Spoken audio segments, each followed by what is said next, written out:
Aku tidak menyangka keluarga Moore akan begitu terpuruk sampai harus berjuang untuk 20 miliar ini. Tuan Besar Lois berkata dengan sinis, sepertinya Elle benar-benar sudah tidak berdaya. Jangan katakan 20 miliar, bahkan jika itu 400.000, apa yang seharusnya menjadi milikku, tetaplah milikku. Tidak ada yang bisa merebutnya. Tracy menggetakkan giginya dengan marah. Selain itu, kakakku pasti akan kembali. Kamu tunggu dan lihatlah.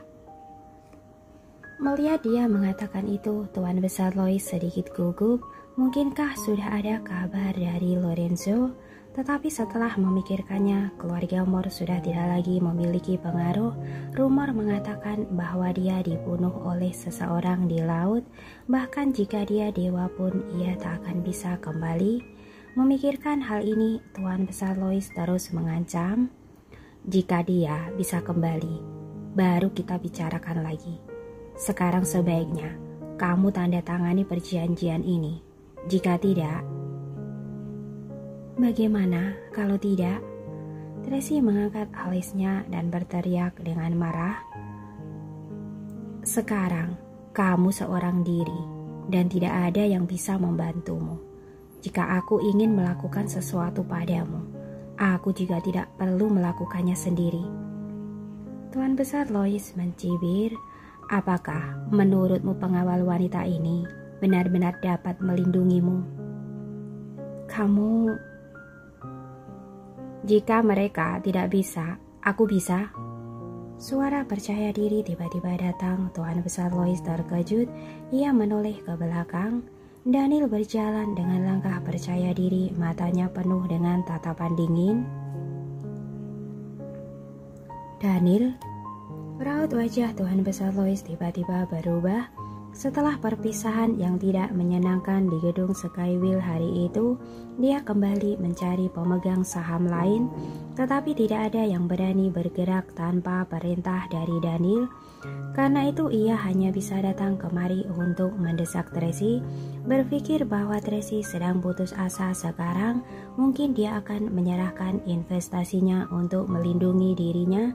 Tetapi dia tidak menyangka bahwa Tracy begitu keras kepala. Ketika dia sedang memanaskan situasi, tidak disangka Daniel akan muncul. Kenapa kamu bisa ke sini? Tracy juga sangat terkejut. Di pagi hari dia menerima kabar bahwa Friska datang ke Bukit Selatan. Dia dalam suasana hati yang rumit, berpikir bahwa Friska sangat pintar dan luar biasa, juga sangat inisiatif sehingga cepat atau lambat dia pasti akan meluluhkan hati Daniel. Tanpa diduga, dalam sekejap mata Daniel malah datang kepadanya. Saat aku hendak turun bukit, aku melihat mobil Tuan Besar Lois. Jadi aku datang untuk ikut meramaikan. Daniel duduk tepat di sebelah Tracy, melirik dokumen itu dan berkata sambil mencibir, Tuan Besar Lois, pengacara mana yang membuatkan perjanjian ini untukmu? Bukankah ia sudah gila? Selain itu, ilegal bagimu untuk bertindak sendiri tanpa persetujuan dariku sebagai pemegang saham utama. Daniel, jika ada yang perlu dibicarakan, mari kita bicarakan secara pribadi. Tuan Besar Lois mengerutkan keningnya. Bukankah aku sudah memberitahumu kemarin? Daniel balik bertanya. Apa yang sudah aku katakan pada Anda? Sepertinya Anda tidak memahaminya. Kata-kata yang dia maksud itu, Tracy tidak mudah disinggung. Dia bahkan tidak berani memprovokasinya. Dia berharap Tuan Besar Lois akan menunjukkan ketulusannya dan membuat negosiasi yang baik dengan Tracy. Tetapi Tuan Besar Lois tidak bermaksud untuk berdamai sama sekali. Sebaliknya dia datang untuk mengancam Tracy. Ini membuat Daniel sangat marah. Baiklah. Daniel terlalu malas untuk berbicara omong kosong dengannya. Aku ingin memberikan kesempatan, meminta Anda menanganinya dengan baik. Tapi Anda tampaknya tidak ingin menghargai niatku. Jadi biarkan aku yang menangani masalah ini. Daniel, kamu, apa maksudmu? Tuan Besar Lois bertanya dengan heran. Bagaimana caramu menyelesaikannya? 3 hari kemudian, aku akan mengumpulkan pemegang saham lain dan mengadakan pertemuan. Sampai saat itu, aku akan memberikan jawaban yang jelas. Daniel melemparkan surat perjanjian itu langsung pada Tuan Besar Lois. Sekarang, tolong bawa surat perjanjian Anda dan pergi dari sini. Daniel, antarkan tamu. Daniel tidak memberikan Tuan Besar Lois kesempatan untuk berbicara sama sekali dan langsung mengusirnya. Baik, Naomi dan Ryan segera datang berdiri di samping Tuan Besar Lois. Tuan Besar Lois, silakan. Wajah Tuan Besar Lois pucat karena marah, tetapi dia tidak berani mengacau lagi. Dia hanya bisa mengambil surat perjanjian itu pergi bersama bawahannya dengan marah. Setelah melihat mobil keluar dari halaman, Tracy mengalihkan pandangannya dan menatap Daniel dengan rumit. Terima kasih. Biarkan aku yang menangani masalah ini. Daniel meliriknya dan memerintahkan Ryan, kirim seseorang untuk datang dan melindunginya. Tanpa izinku, tidak ada orang yang diizinkan untuk mendekat. Baik, Ryan segera pergi untuk mengaturnya. Apa yang kamu lakukan? Tracy sedikit bingung. Apa kamu tidak mengerti? Daniel mengerutkan kening dan berkata dengan tidak senang. Dia berani begitu lancang karena dia menganggapmu anak yatim dan seorang janda. Jika orang-orangku ada di sini, maka di kemudian hari tidak ada yang berani menggertakmu. Daniel mengatakan kalimat ini dengan nada kejam tetapi penuh dengan tanggung jawab sebagai seorang pria. Tracy berkata lagi, terima kasih. Kemudian dia tidak tahu harus berkata apa lagi. Kenapa? Kamu begitu tidak berguna. Daniel menatapnya dengan cemberut. Bukankah kamu sangat angkuh dan sombong di hadapanku? Kenapa kamu jadi begitu tidak berguna di depan orang lain? Tracy tertegun. Aku begitu tidak berguna. Aku sudah memarahinya. Memarahinya? Kamu seharusnya melempar surat perjanjian itu ke wajahnya. Daniel marah. Dia sudah sangat keterlaluan. Tidak bisakah kamu sedikit lebih berani lagi? Tracy terdiam. Berani kandang. Daniel menatapnya dengan marah, kemudian berbalik dan pergi. Tracy melihat punggungnya dan untuk beberapa saat dia terdiam. Berani kandang? Apakah keduanya masih berada di kubu yang sama? Pikiran ini melintas di dalam hati Tracy. Muncul perasaan aneh yang melonjak. Daniel masuk ke mobil dan langsung menginstruksikan Ryan. Panggil semua pemegang saham proyek Stadium Paris. 3 hari lagi datang temui aku. Baik, Ryan segera memberi tahu bawahannya. Pada saat yang sama, ponsel Daniel terus bergetar. Itu semua panggilan dari Tuan Besar Lois, tapi Daniel menutup telepon dan memblokir nomornya. Sudah beres. Ryan menyelesaikan panggilan teleponnya, kemudian berkata pada Daniel, Tuan Daniel, apa yang akan Anda lakukan selanjutnya? Tuan Besar Lois benar-benar keterlaluan. Jelas-jelas dia tahu bahwa Tracy milikku dan dia masih berani menggeretaknya. Daniel berkata dengan marah, aku harus memberinya pelajaran. Mengerti? Ryan tahu temperamen Daniel, dia adalah yang paling protektif. Tidak peduli hubungannya dengan Tracy sekarang seperti apa, dia tidak akan mentolerir siapapun yang berani menggetak Tracy, terutama karena dia telah mengingatkan Tuan Besar Lois sebelumnya, tetapi dia masih menggetak Tracy. Inilah yang membuat Daniel jadi lebih marah. Di masa lalu, jika Ryan akan membujuk Daniel untuk tidak bersikap impulsif, tapi sekarang dia tidak membujuknya lagi. Daniel ingin melakukan apapun, itu semua tidak masalah, selama itu bisa membuatnya senang. Ini masih siang, apa Anda masih ingin menemui Nona Friska? Ryan bertanya dengan hati-hati. Daniel berpikir sejenak kemudian menjawab dengan datar, lain kali saja. Oke. Ryan mengeluarkan ponselnya. Kalau begitu, aku akan mengirimnya pesan. Dia baru saja mengirim pesan dan bertanya padaku. Katakan saja, kita akan mengundangnya di lain hari. Baik. Di tengah jalan bukit, Friska masih melihat jalan menuruni bukit, berharap Daniel akan lewat setelah menyelesaikan urusannya dan mungkin bisa bertemu lagi. Tapi setelah menunggu lama, pesan dari Rian datang. Daniel tidak akan turun bukit, ia tidak akan bisa melihatnya hari ini. Dia merasa sangat kecewa setiap kali ada harapan, tetapi selalu dipatahkan di tengah-tengah. Ini terjadi berulang kali. Dia yang dulu sangat tenang, tetapi sekarang dia tidak bisa menahan diri lagi. Dia merasa harus mengambil tindakan. Nona Friska, mereka datang. Terdengar suara yang menyadarkannya. Friska mengangkat kepalanya dan melihat bahwa Bentley putih yang turun bukit adalah mobil keluarga Lois. Benar saja ketika orang di dalam mobil itu melihat Friska berada di sisi jalan, mobil itu berhenti perlahan.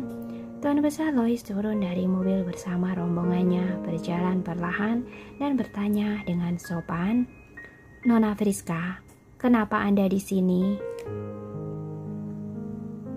Jika Tuan besar Lois tidak datang, aku seharusnya sedang berada di kapal pesiar Presiden Daniel saat ini.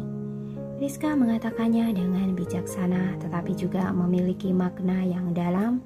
Tuan besar Lois tertegun sejenak dengan cepat bereaksi. Sepertinya aku tidak sengaja merusak kencanmu dengan Presiden Daniel. Maaf.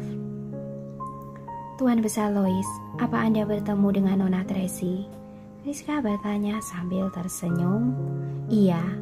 Tuan besar Lois berkata terus terang, aku ingin dia mundur dari proyek stadion, tapi dia tidak setuju. Ditambah dengan campur tangan dari Presiden Daniel, sekarang jadi sedikit merepotkan. Aku sarankan Anda jangan mencari masalah dengan Nona Tracy. Friska berkata dengan terus terang, meskipun Presiden Daniel sudah berpisah dengannya, tapi rasa persahabatan masih ada. Jika seseorang menggertaknya, Presiden Daniel pasti akan turun tangan. Seharusnya tidak. Tuan besar Lois tampak bingung. Ada kebencian yang rumit antara Presiden Daniel dan Tracy. Selain itu, Presiden Daniel sudah punya kamu. Kenapa dia harus melindungi Tracy Moore? Masalah ini harus Anda tanyakan langsung pada Presiden Daniel. Aku juga ingin tahu jawabannya. Friska tersenyum sedikit. Aku hanya mengingatkan Tuan besar Lois agar tidak membuat masalah untuk diri sendiri. Lagi pula, Presiden Daniel tidak akan terkalahkan. Petunjuk apa yang Nona Friska miliki? Tuan besar Lois memandang Friska dalam-dalam. Jika tebakanku benar, Tuan besar Lois seharusnya sekarang sedang mendapat tekanan dari Presiden Daniel, kan? Friska berkata dengan penuh arti, melihat Anda masih tenang sekarang, itu berarti Presiden Daniel belum melepaskan kata-katanya yang kasar. Tetapi menurut pemahamanku terhadap Daniel, seharusnya dia akan segera mengambil tindakan. Tuan besar Lois sedikit terkejut. Maksud Nona Friska? Yang bukan milikmu, Anda tidak boleh memaksanya. Aku sarankan Anda mengembalikan uang investasi itu kepada pemiliknya, kemudian melakukan sesuatu secara perlahan. Mungkin masih ada harapan.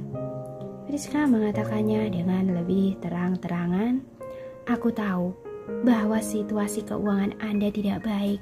Sekarang Anda bergantung pada proyek ini.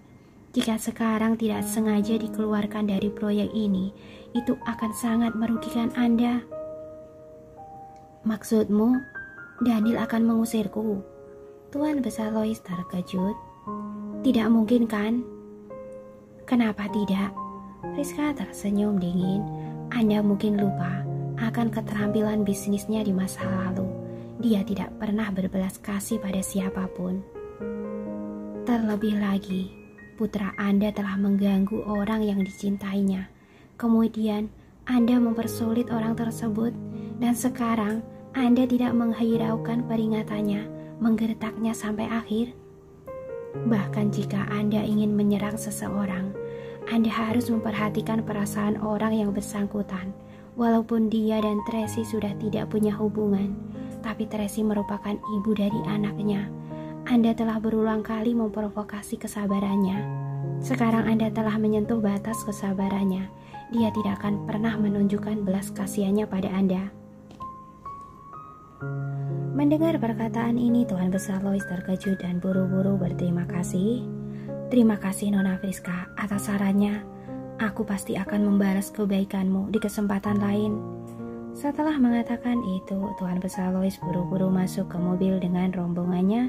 Begitu pintu mobil tertutup, dia menelpon pengacaranya. Cepat kembalikan dana investasi 20 miliar Tracy Moore. Jangan bicara omong kosong lagi. Segera lakukan. Mobil mulai melaju. Tuan Besar Lois membuka jendela mobil dan mengucapkan terima kasih pada Friska. Friska mengangguk sedikit sebagai balasan. Menyaksikan mobil Tuan Besar Lois pergi, Friska juga masuk ke dalam mobil dan perlahan-lahan menuruni bukit bersama rombongannya. Nona Friska, aku tidak mengerti. Kenapa Anda mau mengingatkannya? Tanya pengawalnya dengan bingung. Jika dia selalu mencari masalah dengan Tracy, Presiden Daniel akan selalu melindungi Tracy. Dengan begitu aku tidak akan punya kesempatan untuk mendekatinya. Friska bicara dengan datar. Hanya sepatah kata mengingatkannya. Tujuan utamaku yaitu aku ingin dia segera membawa putranya kembali ke Perancis. Jangan menghalangi urusanku di sini. Yang kedua, sekarang aku memberikan dia bantuan. Mungkin itu akan berguna di masa depan. Begitu rupanya. Pengawal itu menganggukkan lagi dan lagi. Tapi, bukankah ini sama saja sudah membantu Tracy Moore secara tidak langsung? Ini adalah keuntungan ketiga. Friska tersenyum. Cepat atau lambat, dia akan tahu bahwa aku telah membantunya. Jika dia akan merasa telah berutang budi padaku. Tapi jika Nona tidak membantu, Presiden Daniel juga pasti akan mengambil tindakan. Pengawal itu bertanya dengan hati-hati. Masalah akan selalu bisa diselesaikan. Tracy belum tentu setuju pada tindakan Presiden Daniel. Terlebih lagi, jika Presiden Daniel benar-benar mengambil tindakan, caranya terlalu kejam. Itu pasti akan menimbulkan masalah lain di kalangan bisnis. Hal itu juga akan merusak reputasi Presiden Daniel. Jadi dia tidak berharap Daniel akan melakukan ini. Tentu saja aku juga tidak mengharapkannya. Friska melihat keluar jendela, melihat villa sisi selatan, kemudian mengangkat alisnya sedikit. Jika aku melakukan ini, sama seperti sekali dayung, 2-3 pulau terlampaui, Tracy Moore akan berterima kasih padaku. Di villa sisi selatan, Daniel memberitahu pengacara Joy untuk menangani kontrak pemegang saham proyek stadion. Tiba-tiba ponselnya berdering. Itu panggilan dari Tracy. Dia terkejut dan langsung menjawab. Di villa sisi selatan, Daniel memberitahu pengacara Joy untuk menangani kontrak pemegang saham proyek stadion. Tiba-tiba ponselnya berdering. Itu panggilan dari Tracy. Dia terkejut dan langsung menjawab, "Halo." Baru saja Tuan Besar Lois mengembalikan dana investasi 20 miliar padaku. Nada suara Tracy masih agak sedikit terkejut dan tidak tenang. Apa kamu melakukan sesuatu? Daniel sedikit terkejut dan menyipitkan matanya. Sejak kapan pikiran Tuan Besar Lois jadi begitu terbuka? Apa yang sudah kamu lakukan? Tracy bertanya dengan cemas. Jangan membahayakan dirimu sendiri karena aku.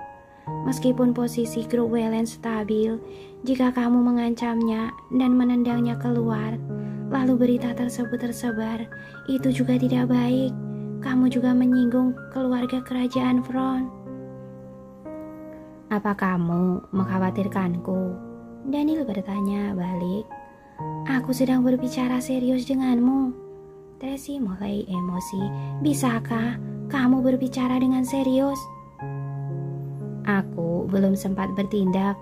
Daniel menjawab dengan singkat. Puas? Lantas, apa yang terjadi? Tracy sangat bingung. Mungkin ada seseorang yang memberikan petunjuk. Daniel sudah mengetahuinya di dalam hatinya. Kamu tidak perlu khawatir tentang itu. Asalkan masalah sudah terselesaikan, itu sudah bagus. Siapa yang memberinya petunjuk? Tracy bertanya lagi.